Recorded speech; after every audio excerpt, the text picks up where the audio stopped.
Ο Παύλος, δούλος του Ιησού Χριστού, που τον κάλεσε ο Θεός να γίνει Απόστολος και τον ξεχώρισε για να διαδώσει το Ευαγγέλιο. Προς όλους τους πιστούς της Ρώμης, που τους αγάπησε και τους κάλεσε ο Θεός. Ο Θεός είχε προαναγγείλει με τους προφήτες του στις Άγιες Γραφές το Ευαγγέλιο για τον Υιό Του τον Ιησού Χριστό, τον Κύριό μας, ο οποίος ως άνθρωπος γεννήθηκε από τη γενιά του Δαβίδ, αποδείχθηκε όμως Υιός Θεού με δύναμη από το Πνεύμα που αγιάζει όταν αναστήθηκε από τους νεκρούς. Από Αυτόν έλαβα τη χάρη και την αποστολή να οδηγήσω όλα τα έθνη στην πίστη και στην αποδοχή του Ευαγγελίου και έτσι να δοξαστεί το όνομα του Χριστού. Σε αυτούς ανήκετε κι εσείς, αφού σας κάλεσε ο Ιησούς Χριστός.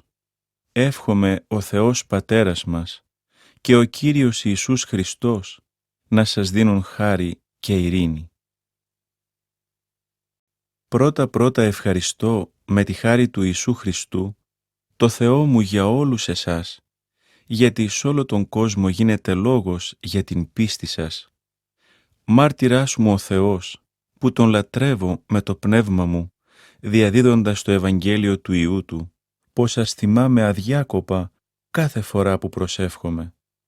Τον θερμοπαρακαλώ να μου δώσει την ευκαιρία, αν βέβαια είναι θέλημά Του, επιτέλους να σας επισκεφθώ.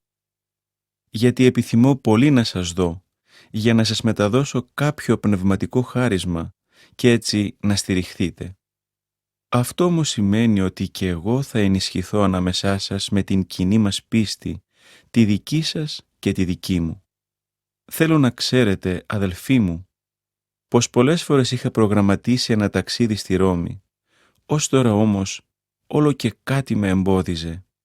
Θέλω να έρθω για να έχω κάποιον καρπό και σε εσάς, όπως και στα άλλα έθνη, γιατί αισθάνομαι πως έχω αυτό το χρέος προς όλους, πολιτισμένους και απολύτιστους, μορφωμένους και αμόρφωτους.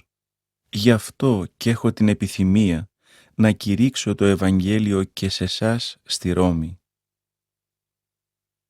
Δεν ντρέπομαι που υπηρετώ το Ευαγγέλιο του Χριστού, γιατί αυτό είναι η δύναμη του Θεού, που σώζει καθέναν που πιστεύει. Πρώτα τον Ιουδαίο και ύστερα τον ειδωλολάτρη, γιατί στο Ευαγγέλιο αποκαλύπτεται ότι ο Θεός δικαιώνει τον άνθρωπο, αρκεί αυτός να πιστέψει ολοκληρωτικά στο Θεό, όπως λέει και η Γραφή. Ο δίκαιος εξαιτίας της πίστεώς του θα ζήσει. Ο γλυκασμός των αγγέλων, των θλιβωμένων η χαρά, χριστιανών η προστάτης, Παρθένε μητήρ Κυρίου, αντίλαβου μου κερίσε τον αιωνίων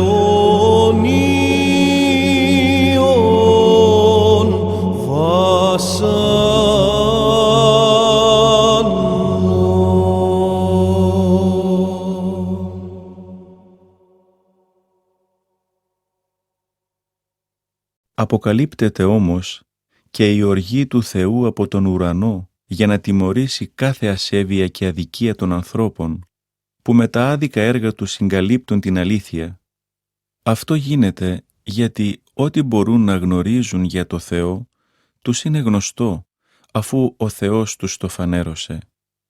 Δηλαδή, παρότι είναι αόρατες και η αιώνια δύναμη του Θεού και η θεϊκή του ιδιότητα, μπορούσαν να τις δουν μέσα στη δημιουργία από τότε που έγινε ο κόσμος. Γι' αυτό και δεν έχουν καμιά δικαιολογία. ενώ γνώρισαν το Θεό μέσα από τη δημιουργία, ούτε τον δόξασαν, ούτε τον ευχαρίστησαν ως Θεό. Αντίθετα, η σκέψη τους ακολούθησε λαθεμένο δρόμο και η ασύνετη καρδιά τους βυθίστηκε στο σκοτάδι της πλάνης.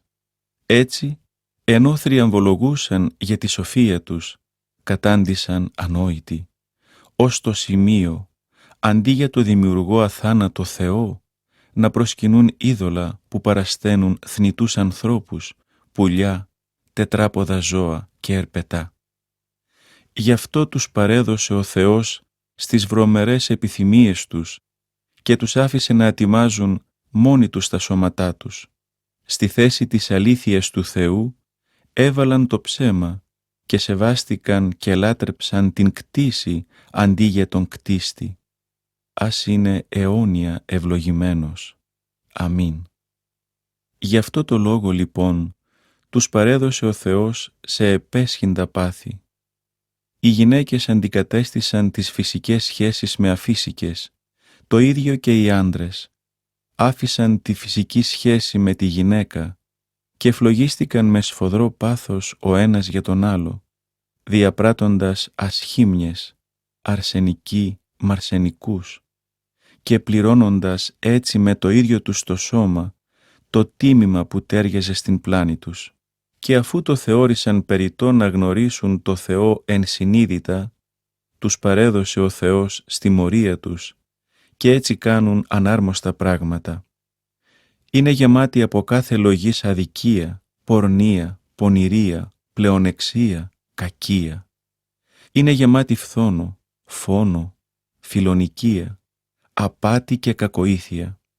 Κακολογούν και κατηγορούν ο ένας τον άλλο, μισούν το Θεό, είναι κακοποιοί, υπερήφανοι, αλαζόνες, σκέφτονται μόνο πώς θα βλάψουν τους άλλους, είναι ανυπάκουοι στους γονείς τους. Άνθρωποι χωρίς σύνεση, δεν κρατούν το λόγο τους, δεν έχουν στοργή, διαλλακτικότητα και έλεος, και ενώ γνωρίζουν καλά τη θεϊκή προειδοποίηση, πως όσοι συμπεριφέρονται έτσι είναι καταδικασμένοι σε αιώνιο θάνατο, όχι μόνο κάνουν όλα όσα αναφέραμε, αλλά και επιδοκιμάζουν όσους βλέπουν να συμπεριφέρονται έτσι.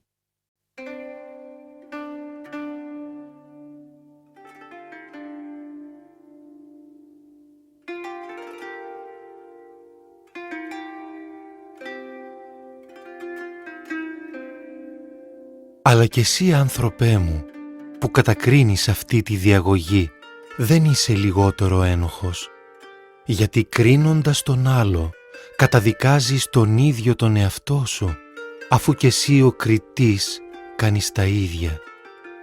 Πραγματικά, ξέρουμε πως ο Θεός καταδικάζει δίκαια όσους έχουν παρόμοια διαγωγή. Πώς λοιπόν, άνθρωπέ μου, νομίζεις πως εσύ θα ξεφύγεις τη θεϊκή καταδίκη, αφού κάνεις όσα κάνουν αυτοί, τους οποίους εσύ ο ίδιος κατακρίνεις? Ή περιφρονείς την άπειρη καλοσύνη, την ανεκτικότητα και τη μακροθυμία του Θεού? Ξεχνάς πως η αγαθότητα του Θεού θέλει να σε οδηγήσει στη μετάνοια.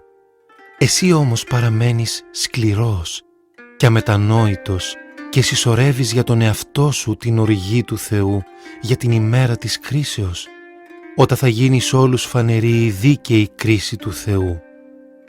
Τότε ο Θεός θα πληρώσει τον καθένα κατά τα έργα του. Θα δώσει αιώνια ζωή σε όσους κάνουν υπομονετικά το καλό και αναζητούν έτσι τη δόξα, την τιμή και την αυθαρσία κοντά στο Θεό. Αντίθετα, ο θυμός και η οργή του Θεού περιμένουν όσους αντιστρατεύονται στο Θεό, αντιστέκονται στην αλήθεια και υπηρετούν την αδικία.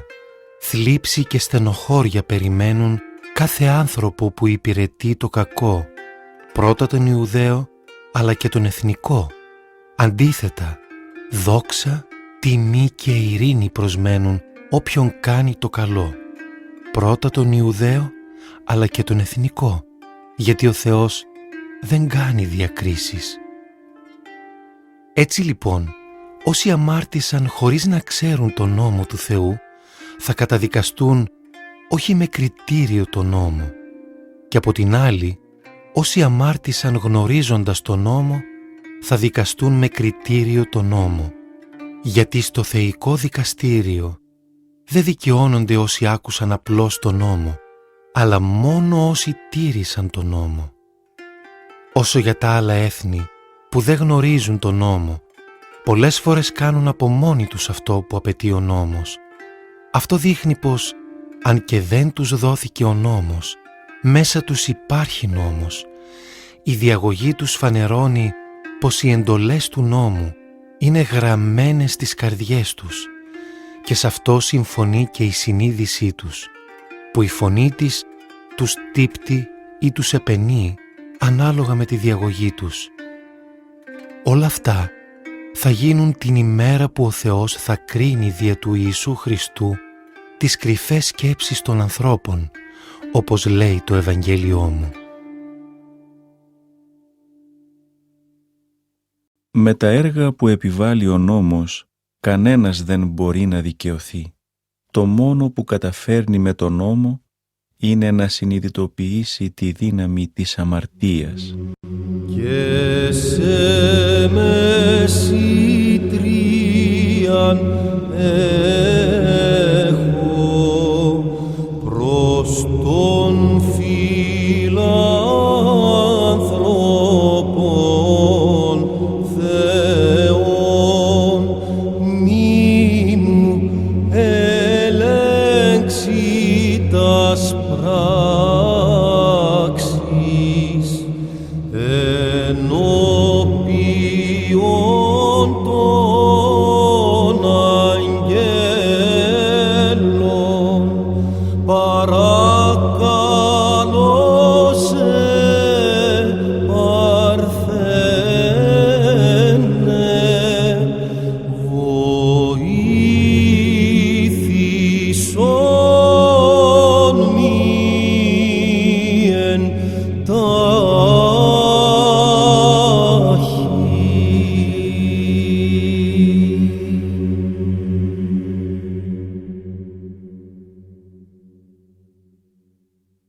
Τώρα όμως έγινε αυτό που είχαν προαναγγείλει ο νόμος και οι προφήτες. Αποκαλύφθηκε στον κόσμο η σωτήρια επέμβαση του Θεού χωρίς τη μεσολάβηση του νόμου. Η σωτήρια αυτή επέμβαση του Θεού απευθύνεται διαμέσου της πίστεως στον Ιησού Χριστό σε όλους τους ανθρώπους και ο Θεός σώζει όλους όσοι πιστεύουν χωρίς να κάνει διάκριση Ιουδαίων και εθνικών. Γιατί όλοι έχουν αμαρτήσει και βρίσκονται μακριά από τη δόξα του Θεού. Ο Θεός όμως τους δικαιώνει χωρίς αντάλλαγμα με τη χάρη Του.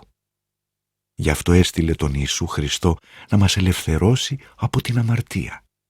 Ο Θεός τον όρισε να γίνει με το σταυρικό Του θάνατο ο εξηλασμός των αμαρτιών δια της πίστεως, δείχνοντας την αγάπη Του και συγχωρώντας τις αμαρτίες που έγιναν στο παρελθόν εξαιτίας της ανεκτικότητάς Του. Έτσι ο Θεός φανερώνει την αγάπη Του στον έσχατο αυτό καιρό και δείχνει καθαρά ότι είναι και δίκαιος και δικαιώνει όποιον πιστεύει στον Ιησού. Τι έγινε λοιπόν με την καύχησή μας? Έσβησε. Σε ποιο νόμο θα μπορούσε να στηριχτεί? Στο νόμο της επιταγής των έργων? Όχι, αλλά στην αρχή της σωτηρίας, δια της πίστεως. Πιστεύουμε λοιπόν πως ο άνθρωπος σώζεται όχι με την τήρηση των εντολών του νόμου, αλλά με την πίστη του στο Θεό. Ή μήπως ο Θεός είναι μόνο για τους Ιουδαίους? Δεν είναι και για τους εθνικούς? Και βέβαια είναι, αφού ένας είναι ο Θεός που σώζει τόσο τους Ιουδαίους όσο και τους άλλους ανθρώπους μόνο με την πίστη. Μήπως όμως με την πίστη καταργούμε τον νόμο? Ποτέ τέτοιο πράγμα. Αντίθετα, δίνουμε στον νόμο την πραγματική του θέση. Αφού λοιπόν ο Θεός μας έσωσε επειδή πιστέψαμε, οι σχέσεις μας με Αυτόν αποκαταστάθηκαν με τη μεσολάβηση του Κυρίου μας Ιησού Χριστού. Αυτός μας οδήγησε με την πίστη στο χώρο αυτής της χάρης του Θεού, στην οποία είμαστε στερεωμένοι και καφιόμαστε για την ελπίδα της συμμετοχής μας στη δόξα του Θεού. Μα δεν σταματάει εκεί η καύχησή μας. Καφιόμαστε ακόμα και στις δοκιμασίες, γιατί ξέρουμε καλά πως οι δοκιμασίες οδηγούν στην υπομονή. Η υπομονή στο δοκιμασμένο χαρακτήρα και ο δοκιμασμένος χαρακτήρας στην ελπίδα. Και η ελπίδα τελικά δεν απογοητεύει. Μαρτυρεί γι' αυτό η αγάπη του Θεού, με την οποία το Άγιο Πνεύμα που μας δόθηκε γέμισε και ξεχύλισε τις καρδιές μας. Γιατί ο Χριστός, παρόλο που ήμασταν ακόμη ανίκανοι να κάνουμε το καλό, πέθανε για μας, τους ασεβείς ανθρώπους, στον προκαθορισμένο καιρό. Δύσκολα θα δίνε κανείς τη ζωή του ακόμα και για ένα δίκαιο άνθρωπο. Ίσως αποφάσιζε κανείς να πεθάνει για κάποιον καλό άνθρωπο. Ο Θεός όμως, ξεπερνώντας αυτά τα όρια, έδειξε την αγάπη Του για μας, γιατί ενώ εμείς ζούσαμε ακόμα στην αμαρτία, ο Χριστός έδωσε τη ζωή Του για μας. Τώρα λοιπόν, αφού ο Θεός μας απάλλαξε από την καταδίκη με τη μεσολάβηση του σταυρικού θανάτου του Χριστού, πολύ περισσότερο ο ίδιος θα μας σώσει και από τη μέλουσα οργή. Παρότι ήμασταν εχθροί με το Θεό, μας συμφιλίωσε μαζί Του ο σταυρικός θάνατος του Υιού Του. Πολύ περισσότερο τώρα που συμφιλιωθήκαμε, η ζωή Του θα μας χαρίσει τη σωτηρία. Και όχι μόνο συμφιλιωθήκαμε, αλλά και καφιόμαστε για το Θεό, που μας έδωσε τώρα αυτή τη συμφιλίωση μέσω του Κυρίου μας Ιησού Χριστού.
Μέσω ενός ανθρώπου μπήκε στον κόσμο η αμαρτία και μέσω της αμαρτίας ο θάνατος.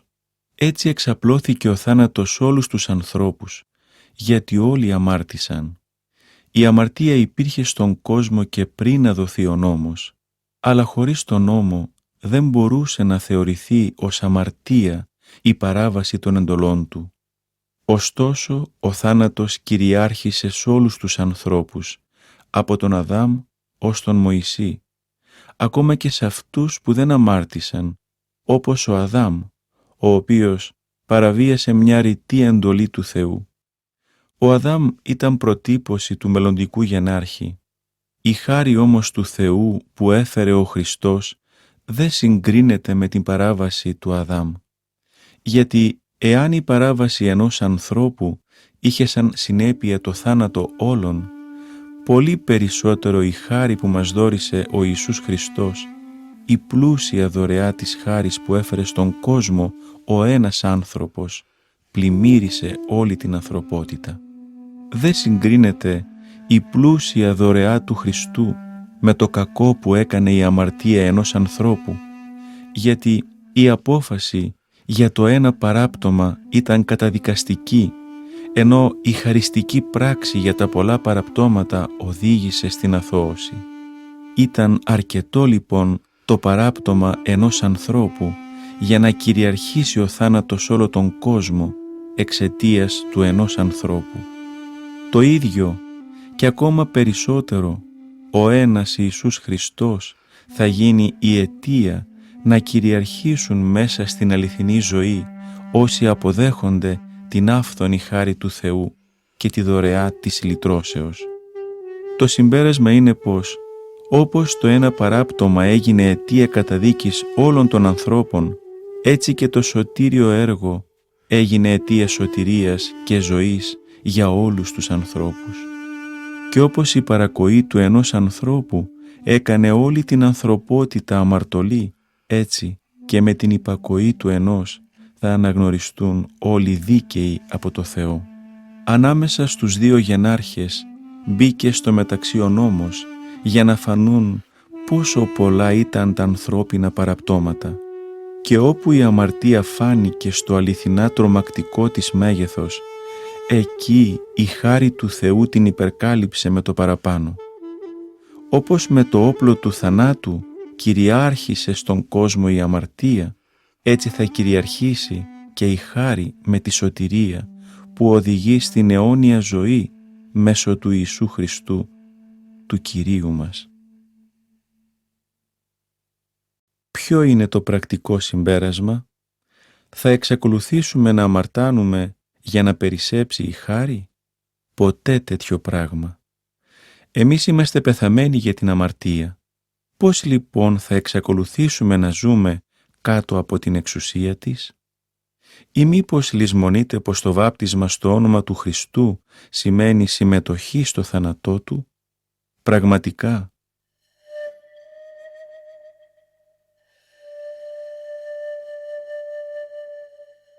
το βάπτισμά μας σημαίνει τη συμμετοχή μας στο θάνατο και στην ταφή του Χριστού.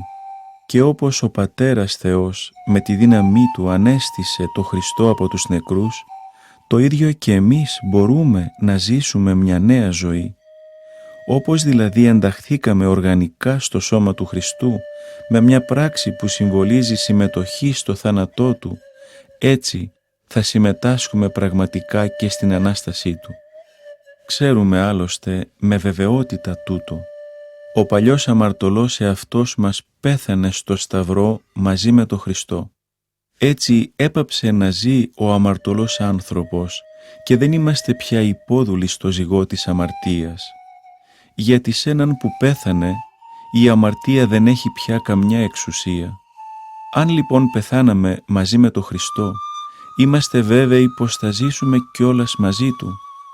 Ξέρουμε άλλωστε καλά πως ο αναστημένος Χριστός δεν είναι πια υπόδουλος στο θάνατο, γιατί ο θάνατος δεν τον εξουσιάζει πια. Πέθανε Αυτός για να νεκρώσει μια για πάντα την αμαρτία με το σταυρικό Του θάνατο, και η τωρινή Του ζωή είναι ζωή κοντά στο Θεό. Έτσι να σκέφτεστε κι εσείς για τον εαυτό σας. Έχετε πεθάνει για την αμαρτία και η ζωή σας βρίσκεται πια κοντά στο Θεό χάρη στην ένωσή σας με τον Ιησού Χριστό, τον Κύριό μας. Μην αφήνετε λοιπόν την αμαρτία να κυριαρχεί στο φθαρτό σας σώμα και μην υπακούετε σε αυτήν υποκύπτοντας τις επιθυμίες αυτού του σώματος. Και ακόμα μην αφήνετε τίποτα από τον εαυτό σας στη διάθεση της αμαρτίας, ώστε αυτή να το χρησιμοποιήσει εναντίον σας σαν όργανο για το κακό. Αντίθετα, να προσφέρετε τον εαυτό σας στο Θεό, όπως ταιριάζει σε ανθρώπους που πέθαναν και αναστήθηκαν για μια νέα ζωή. Να κάνετε κάθε μέλος σας όπλο στα χέρια του Θεού για το καλό. Δεν μπορεί πια λοιπόν η αμαρτία να σας εξουσιάσει, γιατί ζείτε όχι κάτω από την κυριαρχία του νόμου, αλλά στο χώρο της χάρης του Θεού. Ποιο είναι το συμπέρασμα? Να αμαρτάνουμε μια και δεν μας εξουσιάζει ο νόμος, αλλά η χάρη του Θεού? Ποτέ τέτοιο πράγμα. Δεν ξέρετε πως όποιον δείχνετε δουλική υπακοή, σ' αυτόν και ανήκετε ολοκληρωτικά. Έτσι, ή ανήκετε στην αμαρτία και τότε σας περιμένει ο αιώνιος θάνατος, ή υπακούτε στο Θεό και σας προσμένει η σωτηρία μαζί Του. Ας ευχαριστήσουμε το Θεό. Παλιότερα υπήρξατε βέβαια δούλοι της αμαρτίας. Τώρα όμως δεχτήκατε με την καρδιά σας και υποτάξατε όλο το είναι σας στην αλήθεια που διδαχτήκατε. Είστε λοιπόν ελεύθεροι πια από το ζυγό της αμαρτίας και υπηρετείτε το καλό και το δίκαιο. Χρησιμοποιώ την ανθρώπινη εικόνα της δουλείας, γιατί δεν μπορείτε αλλιώτικα να με καταλάβετε. Παλιότερα είχατε υποδουλώσει όλο το είναι σας σε πάθη και πράξεις αντίθετες στο θεϊκό θέλημα, με αποτέλεσμα να ζείτε αντίθετα προς τις εντολές του Θεού. Έτσι πρέπει και τώρα να υποδουλώσετε όλο το είναι σας στο θεϊκό θέλημα για να βρεθείτε κοντά στο Θεό. Μην ξεχνάτε πως όσον καιρό ήσασταν υπόδουλοι στην αμαρτία, ήσασταν μακριά από το θέλημα του Θεού. Ποιο ήταν το κέρδος σας από τη διαγωγή σας εκείνη? Ντρέπεστε τώρα για αυτήν, γιατί οδηγούσε τελικά στο θάνατο. Τώρα όμως είστε ελεύθεροι πια από την αμαρτία και ανήκετε στο Θεό. Καρπός της καινούργιας ζωής σας είναι η αγιοσύνη και το τέλος της πορείας σας είναι η αιώνια ζωή. Γιατί ο μισθός που δίνει η αμαρτία είναι ο θάνατος, ενώ το δώρο που χαρίζει ο Θεός είναι η αιώνια ζωή, την οποία έφερε ο Ιησούς Χριστός, ο Κύριος μας.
Επειδή έχετε γνώση του νόμου, ξέρετε καλά, αδελφοί μου, πως ο νόμος εξουσιάζει τον άνθρωπο όσο είναι ακόμα ζωντανός. Έτσι λόγου χάρη η παντρεμένη γυναίκα είναι δεμένη από τον νόμο με τον άντρα της όσο αυτό ζει. Αν όμως ο άντρας πεθάνει, τότε πια δεν ισχύει η νομική δέσμευση. Όσο λοιπόν ζει ο άντρας της, διαπράττει μοιχεία αν πάει με άλλον άντρα. Αν όμως πεθάνει ο άντρας της, ο νόμος δεν ισχύει πια για αυτήν και δεν διαπράττει μοιχεία αν παντρευτεί άλλον άντρα. Έτσι λοιπόν κι εσείς, αδελφοί μου, πεθάνατε μαζί με τον Χριστό ως προς τον νόμο, για να ανήκετε σε έναν άλλον, αυτόν που αναστήθηκε από τους νεκρούς. Έτσι θα δοξάζουμε το Θεό με τους πνευματικούς μας καρπούς, γιατί όσο ζούσαμε με κριτήριο το εγώ μας, ήμασταν υποταγμένοι σε αμαρτωλά πάθη. Ο νόμος ξυπνούσε τα πάθη μας και έτσι όλο το είναι μας πορευόταν με τη διαγωγή μας αυτή προς το θάνατο. Τώρα όμως δεν ισχύει πια για μας ο νόμος, γιατί πεθάναμε και λυτρωθήκαμε από την εξουσία του και υπηρετούμε το Θεό όχι με τον παλιό τρόπο που απαιτούσε το γράμμα του νόμου, αλλά με τον καινούριο τρόπο, όπως μας καθοδηγεί το Άγιο Πνεύμα. Πού καταλήγουμε? Πως ο νόμος είναι αμαρτία? Ποτέ τέτοιο πράγμα. Χωρίς τον νόμο όμως δεν θα γνώριζα τη δύναμη της αμαρτίας, δεν θα ήξερα τι είναι αμαρτωλή επιθυμία, αν ο νόμος δεν έλεγε «Μην έχεις αμαρτωλές επιθυμίες». Η αμαρτία άδραξε την ευκαιρία που της προσφέρουν οι εντολές και με γέμισε με κάθε λογής επιθυμίες. Αλλιώς, χωρίς τον νόμο, η αμαρτία είναι νεκρωμένη. Υπήρξε εποχή που εγώ ζούσα χωρίς να έχω τον νόμο. Μόλις όμως εμφανίστηκαν οι εντολές του νόμου, η αμαρτία ζωντάνεψε και εγώ πέθανα. Έτσι, οι εντολές που έπρεπε να με οδηγήσουν στη ζωή, με οδήγησαν στο θάνατο. Και αυτό επειδή η αμαρτία εκμεταλλεύτηκε την ευκαιρία που της πρόσφεραν οι εντολές, με εξαπάτησε και με θανάτωσε με αυτές. Συνεπώς ο νόμος είναι άγιος και οι εντολές του επίσης άγιες και δίκαιες και καλές. Να δεχθούμε λοιπόν πως το καλό με οδήγησε στο θάνατο? Και βέβαια όχι. Η αμαρτία με οδήγησε στο θάνατο μέσω του καλού και έτσι φάνηκε καθαρά τι είναι η αμαρτία. Εκδηλώθηκε σε όλη της την αμαρτωλότητα χρησιμοποιώντας τη θεϊκή εντολή. Ξέρουμε λοιπόν καλά πως ο νόμος είναι θεϊκός, ενώ εγώ είμαι αδύναμος άνθρωπος πουλημένος στην αμαρτία. Έτσι δεν ξέρω ουσιαστικά τι κάνω. Δεν κάνω αυτό που θα ήθελα να κάνω, αλλά αντίθετα ό,τι θα ήθελα να αποφύγω. Κάνοντας όμως αυτό που κατά βάθος δεν θέλω, αναγνωρίζω έμπρακτα πως οι εντολές του νόμου είναι σωστές. Έτσι φτάνω πια στο σημείο να μην διαπράττω εγώ ο ίδιος το κακό, αλλά η αμαρτία που έχει εγκατασταθεί μέσα μου. Η ίδια η συνείδησή μου μαρτυρεί γι' αυτό. Δεν κατοικεί μέσα μου, δηλαδή στο είναι μου το καλό. Απόδειξη είναι πως εγώ θέλω να κάνω το καλό. Δεν βρίσκω όμως τη δύναμη να το μετατρέψω σε πράξη. Και έτσι δεν κάνω το καλό που θα ήθελα, αλλά υπηρετώ το κακό που δεν το θέλω. Αν όμως κάνω αυτό που δεν θέλω, τότε την πράξη μου δεν την καθορίζω πια εγώ, αλλά η αμαρτία που έχει θρονιαστεί μέσα μου. Συνεπώς, η πείρα δείχνει ότι ενώ εγώ θέλω να κάνω το καλό, οι πράξεις μου δείχνουν πως κάνω το κακό. Εσωτερικά συμφωνώ και χαίρομαι με όσα λέει ο νόμος του Θεού. Διαπιστώνω όμως πως η πράξη μου ακολουθεί έναν άλλο νόμο, που αντιστρατεύεται τον νόμο με τον οποίο συμφωνεί η συνείδησή μου. Είναι ο νόμος της αμαρτίας που κυριαρχεί στην ύπαρξή μου και με κάνει εχμάλωτό της. Τι δυστυχισμένος αληθινά που είμαι. Ποιος μπορεί να με λυτρώσει από την ύπαρξη αυτή που έχει υποταχθεί στο θάνατο? Ας ευχαριστήσουμε το Θεό που το έκανε αυτό με το σωτήριο έργο του Κυρίου μας Ιησού Χριστού. Άρα λοιπόν, εγώ ο ίδιος, ενώ συμφωνώ θεωρητικά με τον νόμο του Θεού, στην πράξη είμαι υποταγμένος στον νόμο της αμαρτίας.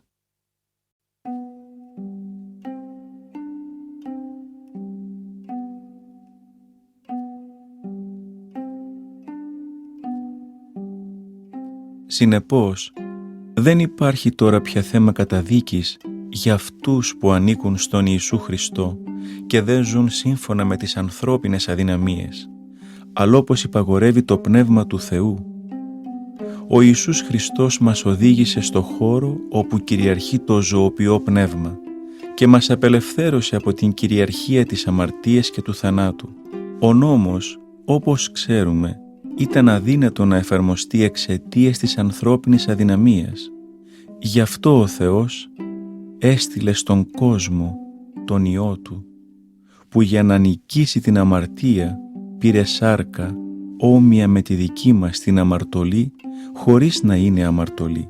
Με αυτόν τον τρόπο καταδίκασε την αμαρτία, εκεί ακριβώς που αυτή εκδηλώνεται. Έτσι, η απέτηση του νόμου εκπληρώνεται πια στη ζωή μας, αφού εμείς δεν ακολουθούμε την πορεία του αμαρτωλού ανθρώπου, αλλά την πορεία του πνεύματος. Οι αμαρτωλοί άνθρωποι διαπνέονται από τις αμαρτωλές επιθυμίες, ενώ οι αναγεννημένοι από το πνεύμα ακολουθούν τις προσταγές του πνεύματος. Οι επιθυμίες του αμαρτωλού ανθρώπου οδηγούν στον θάνατο. Αντίθετα, όποιος διαπνέεται από τις εντολές του πνεύματος οδηγείται στη ζωή και στην ειρήνη. Όποιος διακατέχεται από τις αμαρτωλές ανθρώπινες επιθυμίες εχθρεύεται το Θεό, αφού δεν υποτάσσεται στο θεϊκό νόμο, αλλά ούτε και μπορεί να υποταχθεί. Όσοι λοιπόν ακολουθούν τις αμαρτωλές επιθυμίες δεν μπορούν να αρέσουν στο Θεό. Εσείς όμως δεν ζείτε κάτω από την εξουσία της αμαρτίας, αλλά ακολουθείτε τις εντολές του Πνεύματος, εφόσον βέβαια το Πνεύμα του Θεού κυριαρχεί στην ύπαρξή σας. Και αν κάποιος δεν έχει το Πνεύμα του Χριστού, αυτός δεν ανήκει στον Χριστό. Αν όμως ο Χριστός κυριαρχεί στην ύπαρξή σας, τότε εξακολουθείτε βέβαια να πεθαίνετε σωματικά εξαιτίας της αμαρτίας, αλλά το Πνεύμα σας δίνει ζωή, επειδή ο Θεός σας δικαίωσε. Και αν κατοικεί στο είναι σας το Πνεύμα του Θεού, που ανέστησε τον Ιησού από τους νεκρούς, αυτός που ανέστησε τον Χριστό από τους νεκρούς θα δώσει και στα θνητά σας σώματα ζωή με το Πνεύμα Του που ζει μέσα σας. Συνεπώς, αδερφοί μου, είμαστε οφειλέτες, αλλά όχι προς το φυσικό άνθρωπο που απαιτεί διαγωγή σύμφωνη με τις επιθυμίες του, γιατί αν ζείτε σύμφωνα με τις επιθυμίες του φυσικού ανθρώπου, σας περιμένει βέβαιος θάνατος. Αν όμως νεκρώνετε τις αμαρτωλές επιθυμίες σας με τη βοήθεια του Πνεύματος, θα ζήσετε. Πραγματικά, όσοι καθοδηγούνται από το Πνεύμα του Θεού, αυτοί είναι παιδιά του Θεού, γιατί το Πνεύμα που σας έδωσε ο Θεός δεν εμπνέει φόβο για το Θεό, ούτε κάνει τους ανθρώπους δούλους, αλλά παιδιά του Θεού. Αυτό το Πνεύμα μας δίνει το θάρρος να λέμε το Θεό «Αβά, Πατέρα μου». Το ίδιο το Πνεύμα του Θεού διαβεβαιώνει το δικό μας πνεύμα πως είμαστε παιδιά του Θεού. Αφού λοιπόν είμαστε παιδιά, είμαστε και κληρονόμοι, κληρονόμοι του Θεού, που θα μετάσχουμε μαζί με τον Χριστό στη θεϊκή δωρεά. Εφόσον συμμεριζόμαστε τα παθήματα του Χριστού, θα μετάσχουμε μαζί Του και στη δόξα Του. Δόξα σοι το δείξαντι το φως, δόξα εν υψής της Θεό και επί γης ειρήνη εν ανθρώπης ευδοκία. Υμνούμεν σε, ευλογούμεν σε, προσκυνούμεν σε, δοξολογούμεν σε, ευχαριστούμεν σοι δια την μεγάλην σου δόξα. Κύριε Βασιλεύ, επουράνιε Θεέ, Πάτερ Παντοκράτορ, Κύριε μονογενές Ιησού Χριστέ και Αγίον Πνεύμα. Κύριε ο Θεός, ο άμενος του Θεού, ο Υιός του Πατρός, ο έρων την αμαρτία του κόσμου, ελέησον ημάς ο έρων τας αμαρτίας του κόσμου. Πρόσδεξε την δέηση ημών ο καθημένος εκ δεξιών του Πατρός και ελέησον ημάς. Ότι Σίμωνος Αγίος, Σίμωνος Κύριος, Ιησούς Χριστός εις δόξαν Θεού Πατρός. Αμήν. Κάθε κάστην ημέραν ευλογήσωσε και ενέσω το όνομά σου εις τον αιώνα και εις τον αιώνα του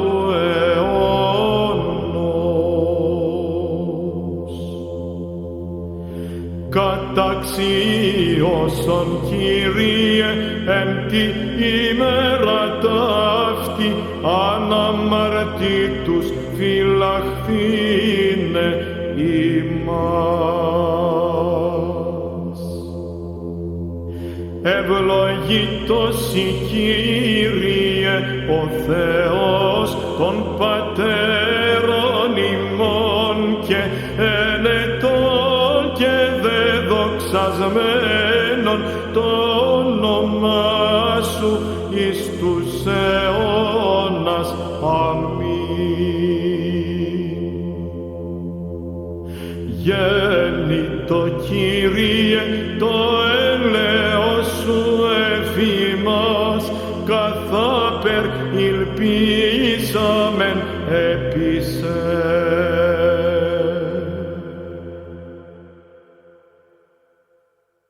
Πιστεύω πραγματικά πως αυτά που τώρα υποφέρουμε δεν ισοσταθμίζουν τη δόξα που μας επιφυλάσσει ο Θεός στο μέλλον, γιατί όλη η κτήση προσμένει με λαχτάρα πότε θα φανερωθεί η δόξα των παιδιών του Θεού. Ξέρετε βέβαια πως η κτήση υποτάχθηκε και αυτή στη φθορά, όχι γιατί το ήθελε, αλλά γιατί έτσι θέλησε αυτός που την υπέταξε. Έχει όμως πάντοτε την ελπίδα και αυτή ακόμα η κτήση, πως θα απελευθερωθεί από την υποδούλωσή της στη φθορά και θα μετάσχει στην ελευθερία που θα απολαμβάνουν τα δοξασμένα παιδιά του Θεού. Ξέρουμε καλά ότι ως τώρα όλη η κτήση στενάζει και κραυγάζει από πόνο σαν την ετοιμόγενη γυναίκα. Και όχι μόνο η κτήση, το ίδιο κάνουμε κι εμείς. Έχουμε ως αραβώνα του νέου κόσμου το Άγιο Πνεύμα, εσωτερικά όμως στενάζουμε κι εμείς, γιατί λαχταρούμε να γίνουμε για πάντα παιδιά του Θεού και να γλιτώσει το σώμα μας από τη φθορά. Γιατί το ότι έχουμε σωθεί συνδέεται με την ελπίδα μας. Η ελπίδα όμως είναι για κάτι που δεν το βλέπουμε, γιατί αν κάτι το βλέπει κανείς, ποιος ο λόγος να το ελπίζει? Και αν ελπίζουμε σε κάτι που δεν το βλέπουμε, αυτό σημαίνει πως το προσμένουμε με υπομονή. Επίσης και το Πνεύμα έρχεται βοηθός στις αδυναμίες μας. Εμείς δεν ξέρουμε ούτε τι, ούτε πώς να προσευχηθούμε. Το Πνεύμα όμως μεσιτεύει το ίδιο στο Θεό για μας, με στεναγμούς που δεν μπορούν να εκφραστούν με λέξεις. Ο Θεός όμως, που βλέπει τα βάθη της καρδιάς, ξέρει καλά τι θέλει να πει το Πνεύμα, γιατί το Πνεύμα μεσολαβεί για τους χριστιανούς προς το Θεό και σύμφωνα με το θέλημα εκείνου.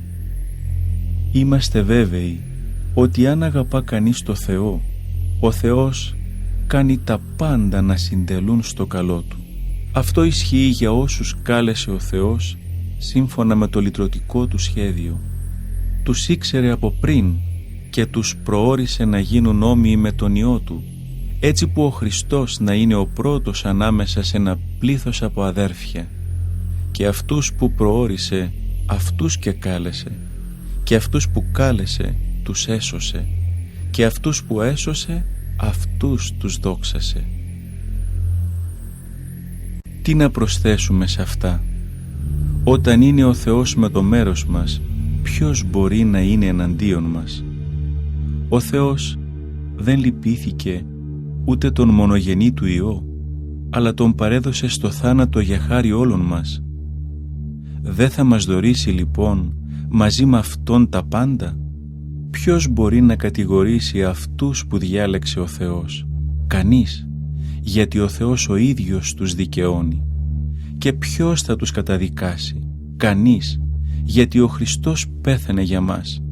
Και όχι μόνο αυτό, αλλά και αναστήθηκε και βρίσκεται τώρα στα δεξιά του Θεού, όπου μεσολαβεί για μας.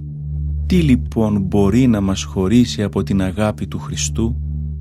Μήπως τα παθήματα, οι στενοχώριες, οι διωγμοί, η πείνα, η γύμνια, η κίνδυνη ή ο μαρτυρικός θάνατος?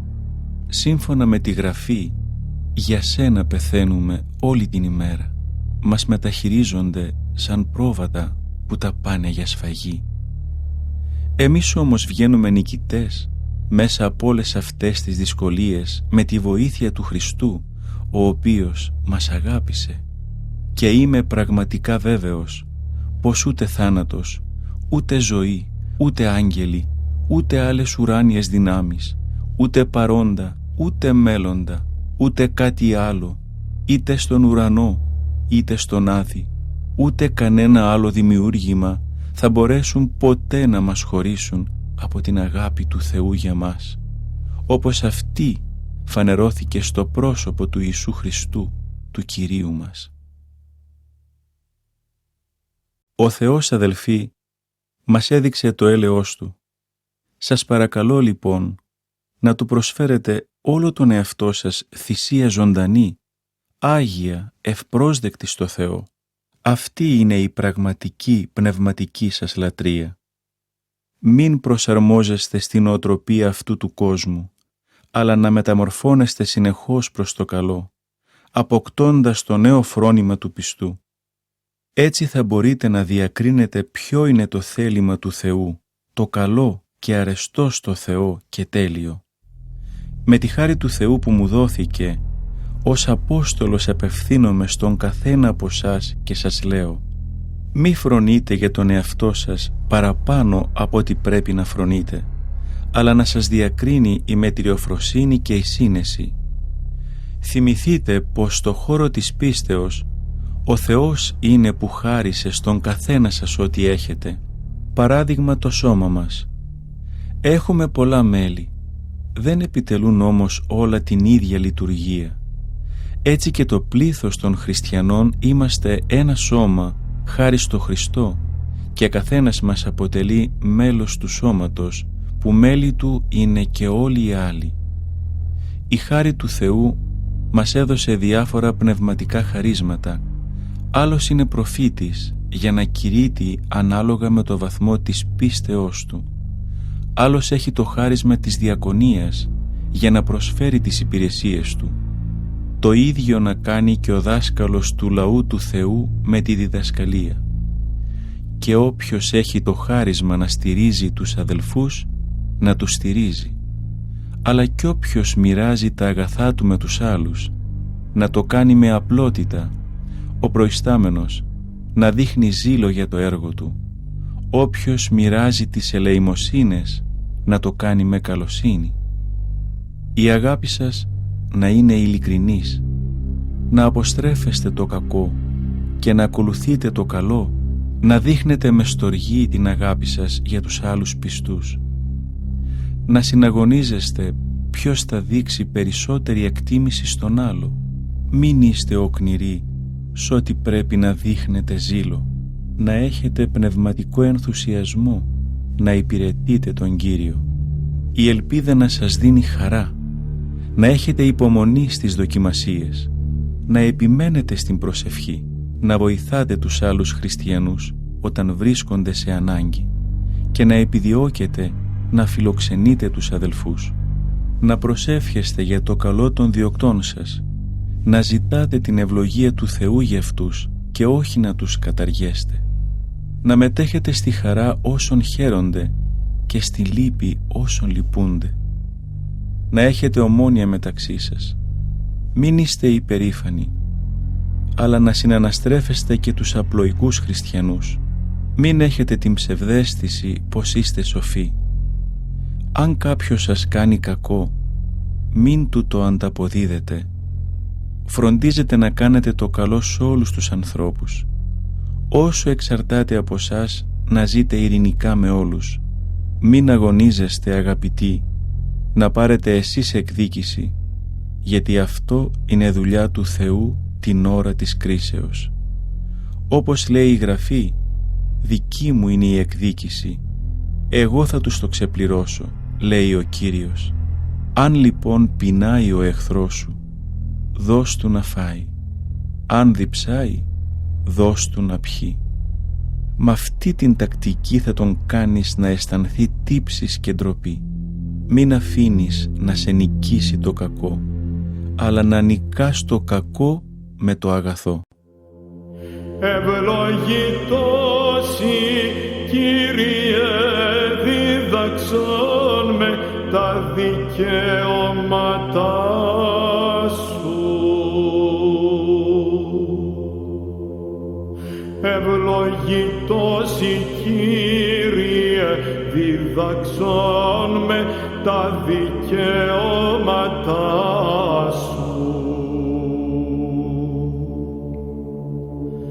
Κύριε, καταφυγή εγεννήθης ημίν εν γενναία και γενναία. Εγώ είπα, Κύριε, ελέησον με, ίασε την ψυχήν μου, ότι ημαρτώνσι.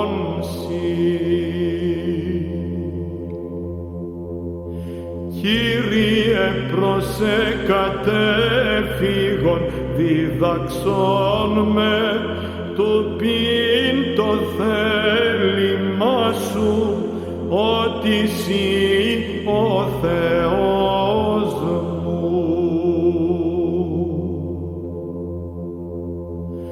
Ότι παρασύ πηγή ζωής, εν το φωτί σου οψόμεθα φως.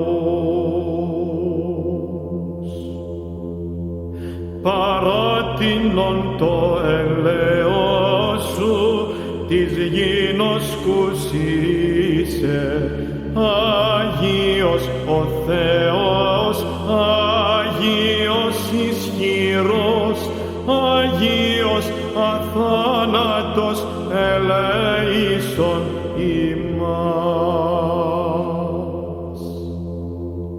Δόξα Πατρί και Υιό και Αγίο Πνεύματι, και νυν και αεί και εις τους αιώνας των αιώνων. Αμήν. Αγίος αθάνατος, ελέησον ημάς.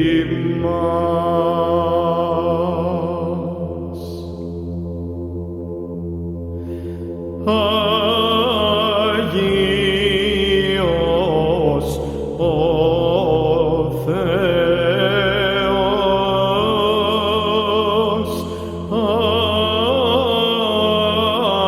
Άγιος ισχυρός.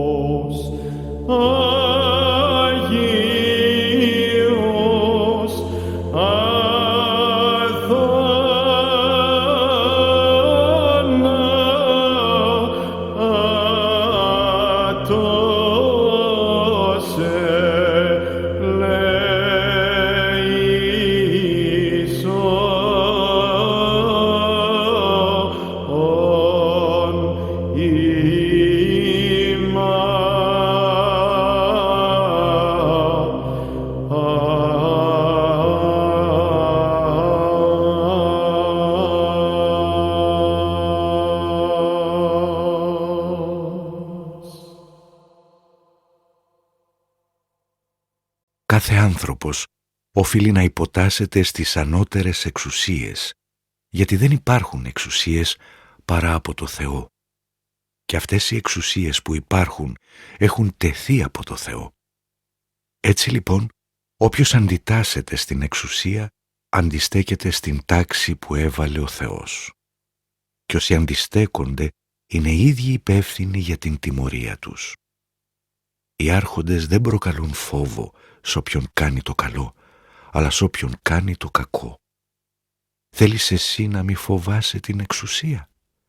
Κάνε το καλό και θα σε επενέσει η εξουσία, γιατί είναι στην υπηρεσία του Θεού για το καλό σου. Αν όμως κάνεις το κακό, να φοβάσαι, γιατί η εξουσία δεν κρατάει χωρίς λόγο το σπαθί. Το Θεό υπηρετεί και γίνεται όργανο της οργής του για να τιμωρήσει όποιον κάνει το κακό. Πρέπει λοιπόν να υποτάσσεστε όχι μόνο για να αποφύγετε την οργή της εξουσίας, αλλά και γιατί αυτό επιβάλλεται από τη συνείδησή σας. Γι' αυτό να πληρώνετε τους φόρους, αφού οι άρχοντες που φροντίζουν για την ίσπραξή τους είναι υπηρέτες του Θεού. Να αποδίδετε σε όλους ό,τι τους οφείλετε, το φόρο και το δασμό σ' όποιον οφείλετε φόρο και δασμό, το σεβασμό και την τιμή σ' όποιον οφείλετε σεβασμό και τιμή. Μην αφήνετε κανένα χρέος σε κανένα, εκτός βέβαια από την αγάπη που την οφείλετε πάντοτε ο ένας στον άλλο. Όποιος αγαπάει τον άλλο έχει τηρήσει το σύνολο των εντολών του Θεού. Γιατί το μη μοιχεύσεις, μη φωνεύσεις, μην κλέψεις, μην επιθυμήσεις και όλες γενικά οι εντολές συνοψίζονται στη μία ετούτη. Να αγαπήσεις τον πλησίον σου σαν τον εαυτό σου. Η αγάπη σε καμία περίπτωση δεν κάνει κακό στον άλλο. Η αγάπη είναι η τέλεια εκπλήρωση των εντολών του Θεού. Όλα αυτά σας τα λέω επειδή, όπως ξέρετε, είναι κοντά το τέλος. Ήρθε η ώρα να ξυπνήσουμε από τον ύπνο, γιατί τώρα η τελική σωτηρία βρίσκεται πιο κοντά μας παρά τότε που πιστέψαμε. Η νύχτα όπου να είναι φεύγει και η μέρα κοντεύει να έρθει. Γι' αυτό ας πετάξουμε από πάνω μας τα έργα του σκότους και ας φορέσουμε τα όπλα του φωτός. Η διαγωγή μας ας είναι κόσμια, τέτοια που ταιριάζει στο φως. Ας πάψουν τα φαγοπότια και τα μεθύσια, η ασίδωτη και ακόλαστη ζωή, οι φιλονικίες και οι φθόνοι. Ντυθείτε τον Κύριό μας Ιησού Χριστό και μην αφήνετε τον αμαρτωλό εαυτό σας να σας παρασύρει στην ικανοποίηση των επιθυμιών σας. Να δέχεστε όποιον έχει ασθενική πίστη, χωρίς να επικρίνετε τις απόψεις του. Για παράδειγμα, ένας πιστεύει πως μπορεί να φάει απ' όλα, ενώ κάποιος άλλος που έχει ασθενική πίστη τρώει μόνο χόρτα. Αυτός που τρώει απ' όλα, ας μην περιφρονεί εκείνον που δεν τρώει. Και εκείνος που δεν τρώει, ας μην κατακρίνει εκείνον που τρώει, γιατί ο Θεός τον έχει δεχτεί στην εκκλησία του. Ποιος είσαι εσύ που θα κρίνεις έναν ξένο υπηρέτη? Μόνο ο Κυριός του μπορεί να κρίνει αν στέκεται ή όχι στην πίστη του, γιατί ο Θεός έχει τη δύναμη να τον στηρίξει. Άλλοι κάνουν διάκριση ανάμεσα στις μέρες, ενώ άλλοι τις θεωρούν όλες ίδιες. Ας κάνει καθένας ό,τι νομίζει σωστό.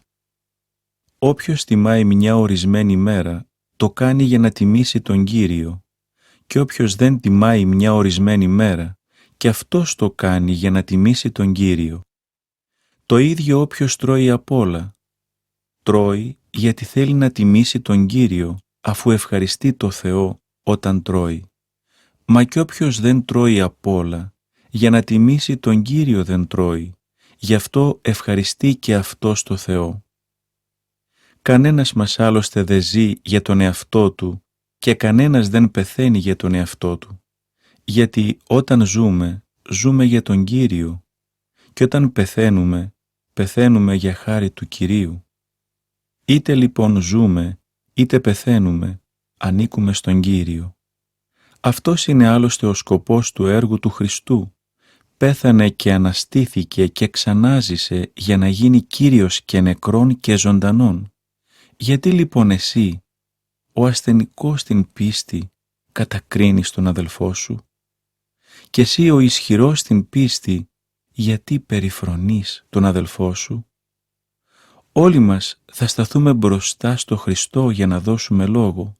Το λέει και η Γραφή. Εγώ, ο ζωντανός Κύριος, το λέω, πως όλοι θα με προσκυνήσουν και όλοι οι λαοί θα αναγνωρίσουν τη δόξα του Θεού. Καθένας μας λοιπόν θα λογοδοτήσει στο Θεό για τον εαυτό του.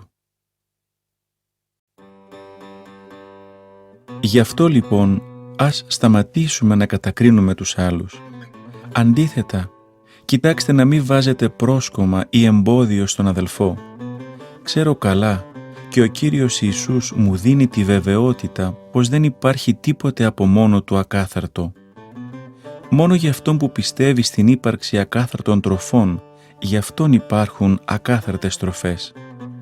Αν τώρα εσύ με το φαγητό σου γίνεσαι αιτία να στεναχωρηθεί κάποιος αδελφός σου χριστιανός, δεν συμπεριφέρεσαι καθόλου με αγάπη, γιατί με την επιμονή σου να δείξεις ότι δεν υπάρχουν ακάθαρτες τροφές, οδηγείς στην καταστροφή έναν αδελφό για τον οποίο πέθανε ο Χριστός. Μη γίνεστε αφορμή να δυσφημείτε αυτό που για σας είναι αγαθό. Μην ξεχνάτε πως η Βασιλεία του Θεού δεν είναι φαγητά και ποτά, αλλά δικαιοσύνη, ειρήνη και χαρά που δίνει το Άγιο Πνεύμα. Όποιος υπηρετεί με αυτά το Χριστό, ενεργεί σύμφωνα με το θέλημα του Θεού και οι άνθρωποι επιδοκιμάζουν τη διαγωγή Του. Ας επιδιώκουμε λοιπόν ό,τι φέρνει την ειρήνη και ό,τι συντελεί στην πνευματική οικοδομή του συνόλου της Εκκλησίας. Ας μη γίνονται αφορμή τα φαγητά, να καταστρέφεται το έργο του Θεού. Όλα είναι καθαρά, κάνουν όμως κακό στον άνθρωπο που σκανδαλίζει τους άλλους όταν τα τρώει. Το σωστό είναι να μην φας κρέας, ούτε να πιείς κρασί, ούτε οτιδήποτε άλλο γίνεται αιτία να σκοντάφτει ή να σκανδαλίζεται ή να αδυνατίζει η πίστη του αδελφού σου. Εσύ έχεις ισχυρή πίστη, έχε την, αλλά να την ξέρεις εσύ και ο Θεός. Μακάριος εκείνος που η συνείδησή του δεν του δημιουργεί προβλήματα για την τροφή. Όποιος όμως πιστεύει στη διάκριση των τροφών, αν φάει κάτι απαγορευμένο, θα αισθανθεί ένοχος, γιατί δεν έπραξε κατά την πίστη του. Και ό,τι δεν προέρχεται από την πίστη του είναι αμαρτία. Ας είναι δοξασμένος ο Θεός, που έχει τη δύναμη να σας ενισχύει στην πίστη με το Ευαγγέλιο που κηρύττω για τον Ιησού Χριστό. Σε αυτό αποκαλύπτεται ένα μυστικό που έμενε για πολλούς αιώνες κρυμμένο και φανερώθηκε τώρα. Οι προφήτες είχαν μιλήσει στη Γραφή για αυτό το μυστήριο που ο αιώνιος Θεός πρόσταξε να γνωστοποιηθεί στις μέρες μας σε όλα τα έθνη για να το ακούσουν και να πιστέψουν. Ας είναι δοξασμένος στους αιώνες ο μόνος σοφός Θεός που ο Ιησούς Χριστός μας τον έκανε γνωστό. Αμήν. Όσοι έχουμε δυνατή πίστη, οφείλουμε να ανεχόμαστε τις αδυναμίες αυτών που έχουν αδύναμη πίστη και να μην κάνουμε ό,τι αρέσει σε μας. Η συμπεριφορά του καθενός μας να είναι αρεστή στον πλησίον, ώστε να τον βοηθάει να προκόβει στο αγαθό και έτσι να συντελεί στην οικοδομή της Εκκλησίας. Άλλωστε και ο Χριστός δεν έζησε για να ευαρεστήσει τον εαυτό του, αλλά όπως λέει η Γραφή, «Οι ύβρις όσων σε έβριζαν, Θεέ, έπεσαν πάνω μου». Να ξέρετε ότι όσα γράφτηκαν στις Γραφές έχουν γραφτεί για να μας διδάσκουν. Έτσι με την υπομονή και την ενθάρρυνση που δίνει η Γραφή θα στηριχθεί η ελπίδα μας. Ήθε ο Θεός που χαρίζει την υπομονή και την ενθάρρυνση να σας δώσει την ομόνοια σύμφωνα με το θέλημα του Ιησού Χριστού. Έτσι όλοι μαζί με μια φωνή θα δοξάζετε το Θεό τον Πατέρα του Κυρίου μας Ιησού Χριστού.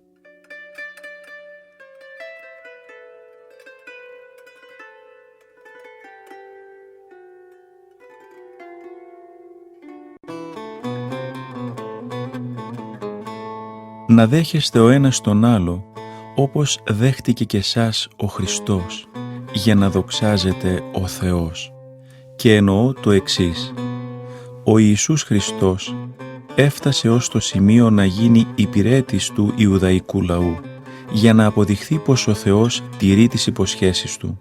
Στο πρόσωπό του εκπληρώθηκαν οι υποσχέσεις που είχαν δοθεί στους προπάτορές μας και χάρη σε αυτόν δόξασαν το Θεό για την ευσπλαχνία του και οι άλλοι λαοί. Όπως λέει η Γραφή: «Γι' αυτό θα σε υμνήσω, Κύριε, ανάμεσα στους άλλους λαούς και θα ψάλω το όνομά σου». Και σε άλλο σημείο λέει: «Χαρείτε μαζί με το λαό του Θεού και οι άλλοι λαοί». Αλλού πάλι λέει: «Υμνείτε τον Κύριο όλα τα έθνη, δοξάστε τον όλοι οι λαοί».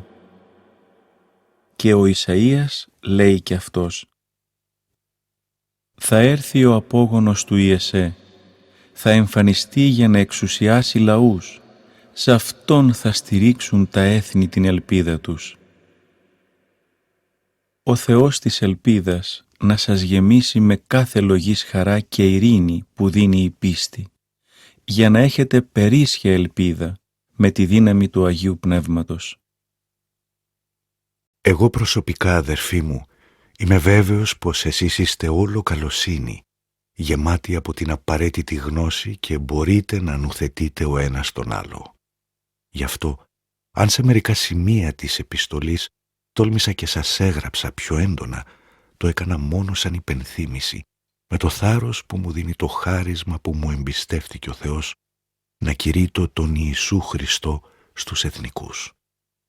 Όταν κηρύττω το Ευαγγέλιο, ενεργώ ως ιερέας του Θεού, για να γίνουν όλοι αυτοί οι λαοί προσφορά ευπρόσδεκτη από το Θεό, αγιασμένοι από το Άγιο Πνεύμα.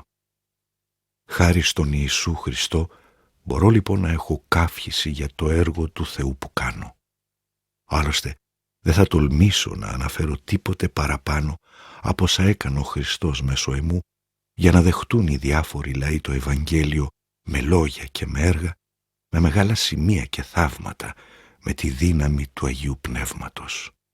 Έτσι, με την κηρυκτική δράση μου, γέμισε με το Ευαγγέλιο του Χριστού όλος ο χώρος από την Ιερουσαλήμ ως την Ιλλυρία.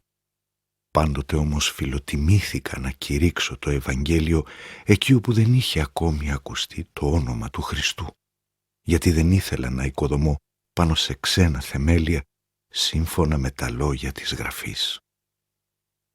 Θα τον δουν αυτοί στους οποίους δεν τον είχαν αναγγείλει και θα τον καταλάβουν όσοι δεν τον είχαν καν ακουστά. Αυτή η δραστηριότητα με εμπόδισε πολλές φορές να έρθω σε εσάς. Τώρα όμως δεν έχω άλλο χώρο δραστηριότητας σε αυτά εδώ τα μέρη. Εδώ και πολλά χρόνια έχω την επιθυμία να έρθω σε εσάς πηγαίνοντας για την Ισπανία. Ελπίζω λοιπόν όταν θα περάσω από τη Ρώμη να σας δω και να με κατεβοδώσετε για τη συνέχεια του ταξιδιού, αφού πρωτήτερα χορτάσω από την παρουσία σας έστω και για λίγο. Για την ώρα έχω να κάνω ένα ταξίδι στην Ιερουσαλήμ για να μεταφέρω τα βοηθήματα στους πιστούς. Γιατί οι πιστοί της Μακεδονίας και της Αχαΐας έκαναν με πολύ αγάπη έναν έρανο για τους φτωχούς της Εκκλησίας της Ιερουσαλήμ. Έδειξαν αγάπη. Η προσφορά τους όμως είναι και μια οφειλή που έχουν για τους Ιεροσολυμίτες. Όπως δηλαδή οι μη Ιουδαίοι πήραν μερίδιο από τα πνευματικά αγαθά εκείνων, οφείλουν τώρα να τους συνδράμουν με τα δικά τους υλικά αγαθά. Μόλις λοιπόν τελειώσω με αυτή την αποστολή και παραδώσω επίσημα στην Εκκλησία της Ιερουσαλήμ τον καρπό του εράνου, θα φύγω μέσω Ρώμης για την Ισπανία. Και είμαι βέβαιος πως όταν θα έρθω σε εσάς, θα έρθω με όλη την ευλογία του Ευαγγελίου του Χριστού. Σας παρακαλώ αδερφοί, στο όνομα του Κυρίου μας Ιησού Χριστού και στην αγάπη που δίνει το Άγιο Πνεύμα, να προσευχηθείτε κι εσείς θερμά για μένα στο Θεό. Προσευχηθείτε να με γλιτώσει από τους άπιστους Ιουδαίους και να κάνει επίσης οι πιστοί της Ιερουσαλήμ να δεχτούν ευχαρίστως αυτή μου την προσφορά. Έτσι, αν θέλει ο Θεός, θα έρθω χαρούμενος σε εσάς και θα απολαύσω τη συντροφιά σας. Ο Θεός που δίνει την ειρήνη να είναι μαζί σας. Αμήν.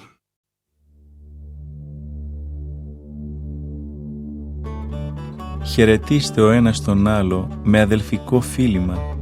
Σας χαιρετούν οι εκκλησίες του Χριστού. Σας παρακαλώ, αδελφοί, να προσέχετε όσους δημιουργούν διχόνοιες και σύγχυση και διδάσκουν πράγματα αντίθετα με όσα έχετε μάθει. Τέτοιους ανθρώπους να τους αποφεύγετε, γιατί δεν υπηρετούν τον Κύριό μας τον Χριστό, αλλά τα συμφέροντά τους, εξαπατώντας τους αφελείς με ηθικολογίες και ψευτοευλάβειες. Όλοι έχουν να λένε για την υπακοή σας στο Θεό. Χαίρομαι, λοιπόν, για σας. Σας θέλω όμως να είστε σοφοί για το καλό και ανυποχώρητοι στο κακό. Και ο Θεός της ειρήνης, πολύ σύντομα, θα συντρίψει το σατανά και θα τον υποτάξει σε εσάς. Ας είναι πάντα μαζί σας η χάρη του Κυρίου μας Ιησού Χριστού. Έχετε χαιρετισμούς από τον συνεργάτη μου τον Τιμόθεο.